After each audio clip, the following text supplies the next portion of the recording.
What's up, everybody? It's Life's Apprentice, and today on our video we're going to be talking about roofing in the winter. There's a lot of people say you can't do it. A lot of people that do it, especially in our area. So we're going to show you how we do it in the winter.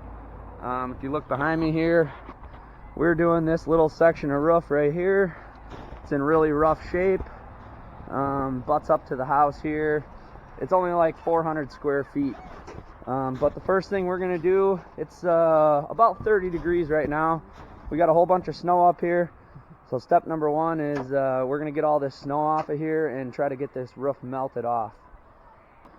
So there we got everything all shoveled off. It's supposed to get up just a little bit above freezing today. So we're hoping that it melts and dries off for us. We'll see if that'll actually happen. But it's afternoon here now, and we will be back tomorrow to do the rest of the roof.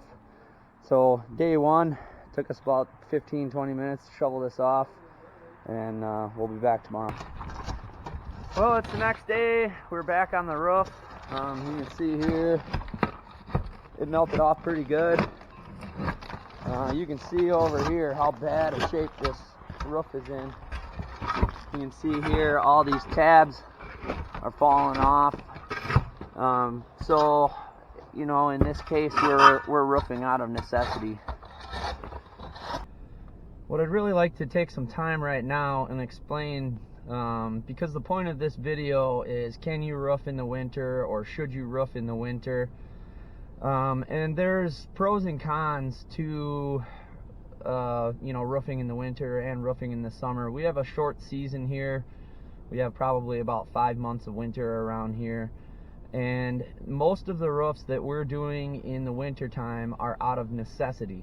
I don't recommend that you roof in the winter time for just because you want to. Around here there's cases where roofs are leaking, and it just so happens you need to do it in the winter. Now, roofing in the winter, there's definitely some risks that come along with that. But most cases we're roofing out of necessity. There's new construction houses that are being built, and it just so happens when you put the roof on, it is winter. Nobody's going to sit around and wait until spring to put a roof on their house. You're going to do it in the winter. Some of the risks that you have on a lower slope roof, you're going to have issues with ice dams. If you're in an exposed area where you're going to get high winds, these shingles are not going to seal down properly in the wintertime, so you're taking a risk that the shingles could potentially blow off.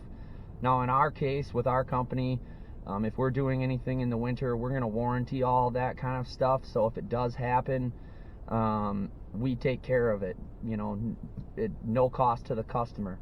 But you also have to keep in mind that when we are roofing in the winter, we're taking that risk. So when we're roofing, we are roofing out of necessity. This particular roof, it is not leaking at the moment, but it is in really, really rough shape, and this guy needs to sell his house, okay?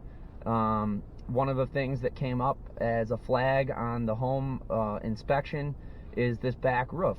So if this guy wants to sell his house, we have to do the roof. There's really no ifs, ands, or buts about it. Now, we are going to give our business card to the new owner so that they have any issues with this roof, we will cover it for them. I tend to bid my jobs a little bit higher in the winter because we're taking more risk, and it's obviously it takes a little bit longer in the winter time to do something like this. Now, this is just a small roof. It's about 400 square feet. But it is definitely winter. It is January the 28th today. It's not really cold. Usually in our area it's a lot colder than it is. Yesterday was a high of about 31. Today's a high of about 29. And I'll show you, once we get up there and get to the roofing part, some of the things that you need to be a little bit more careful about, or think about a little bit differently when roofing in the winter as compared to the summer. There are subtle differences that are pretty important, but doing a roof like this is definitely possible in the winter, but I wouldn't do it just because you want to. We have the shingles ripped off and we're down to our plywood substrate. The next step, and an extremely important step, is going to be ice and water shield. That's what we're putting on right here. We're going to do 2 rows of this. So we'll have a row coming to about here and another row coming up, you know, somewhere right in here. And then our last row here will be tar paper. But this is really important. We're peeling the back off of this. And then we're going to go underneath this flashing. And go all the way up underneath here, and then this will get nailed back. Now this step's really important, especially in the winter, because if you do have any sort of backups or ice dams, this should protect the roof if it gets underneath the shingles until they seal down. Here you can see we have this completely prepped and papered in ice and water shield. We got 2 rows of ice and water shield, 1 row of tar paper.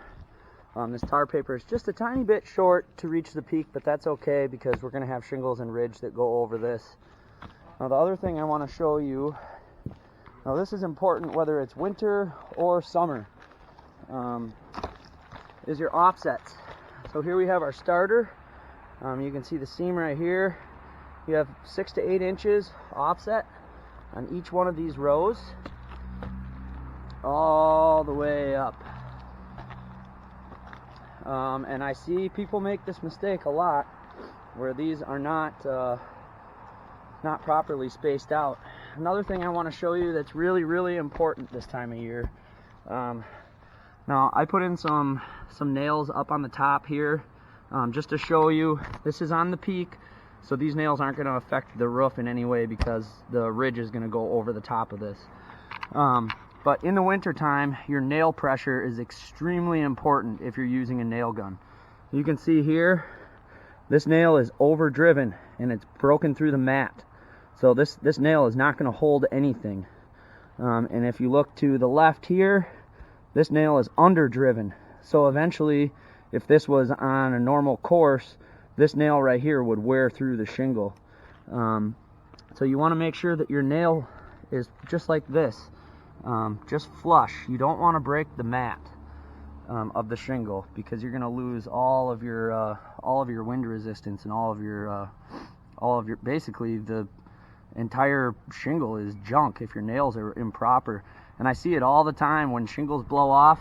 I would say 75% of the time that we go to repair shingles that are blown off, the nails are overpressured, and that goes for winter, summer.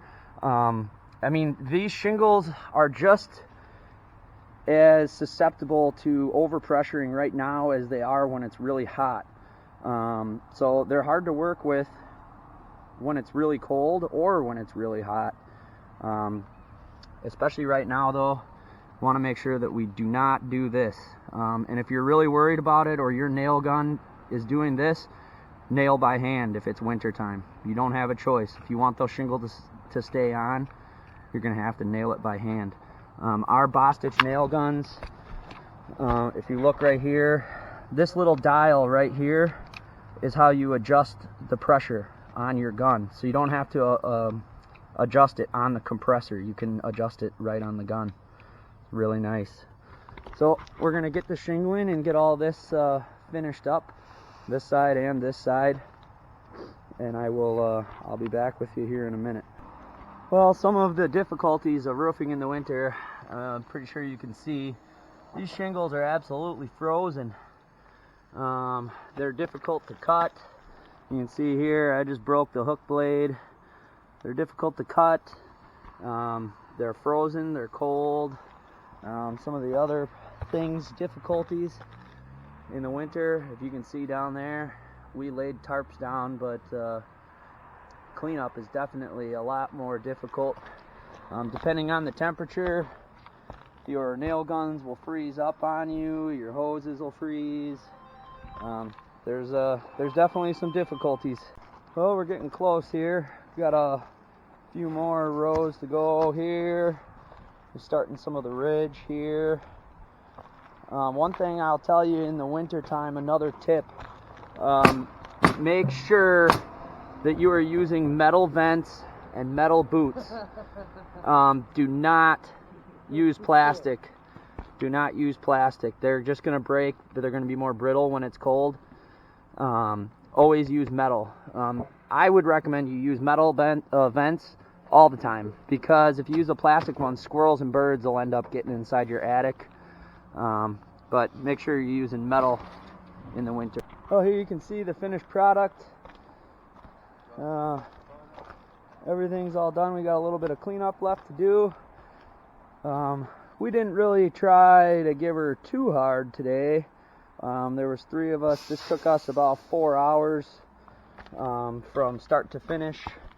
You can see down here, nice and straight, nice and straight. One thing I'll tell you here, and this goes in the summer or the winter, if you see how I started this, we have a wall here.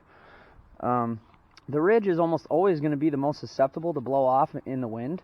So I started it at the wall and ran that way, and the reason for that is because the wind is going to want to grab it this way. So it's more likely that you're going to get a heavy wind coming this way than it is this way. So keep in mind, these are all the little things that professional roofers are thinking about. A good professional is doing everything for a reason. And I guess if you're a homeowner or a do-it-yourselfer, you need to think and put these things into consideration, because it's the little details on roofs that separate the men from the boys. It's all small details. Anyone can lay shingles down, but how you do it is very, very important. Well, that's it for this video. I hope you liked it. If you do, please subscribe, hit the notification bell, and I will see you on the next one.